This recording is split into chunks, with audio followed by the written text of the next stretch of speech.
Le défi zéro déchet, c'était un défi sur 6 mois où on essayait de réduire de plus en plus nos déchets. J'ai décidé de nous inscrire. J'ai dit à papa et à Heidi et ils étaient « Ah bon, et ça commence quand ?»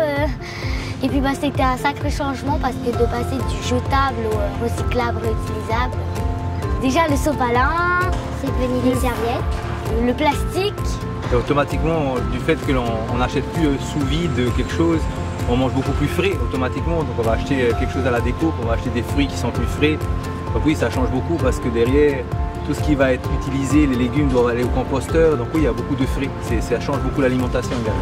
Mais il faut aussi venir à faire ses courses avec des Tupperware, ce qu'on n'a pas l'habitude de faire. On a l'habitude de prendre un plastique, mettre chaque légume dans chaque plastique différent. Donc ça change quand même beaucoup les habitudes. Il y a de plus en plus de sociétés qui font le nécessaire en Polynésie pour offrir de l'épicerie en vrac, pour offrir des produits d'entretien en vrac. Donc ça nous aide beaucoup également.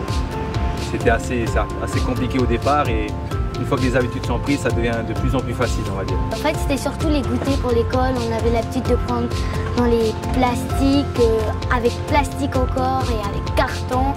Du coup, là, on le faisait nous-mêmes. Et on les mettait dans des tupperwares.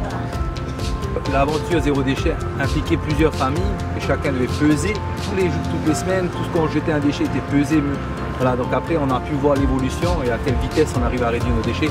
Et ça, on se rend compte que ça va très vite en fait. Une fois qu'on commence, la quantité c'est divisé par 4 assez vite et après on arrive à trouver un rythme de croisière, on va dire. On est parti de 6-7 kilos de déchets ménagers par semaine et on a réussi à arriver à 1 kg par semaine de déchets ménagers, mais c'est quand même encore beaucoup.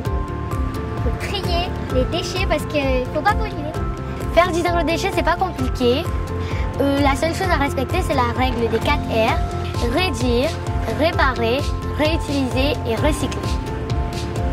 Super. Il y a même le 5e, tu peux refuser aussi. C'est ce que vous avez fait. Et ça qui aime refuser. Suite à ce défi, on a remporté le défi zéro déchet pour une famille en appartement. Et après, au fil du temps, on s'est un peu habitué.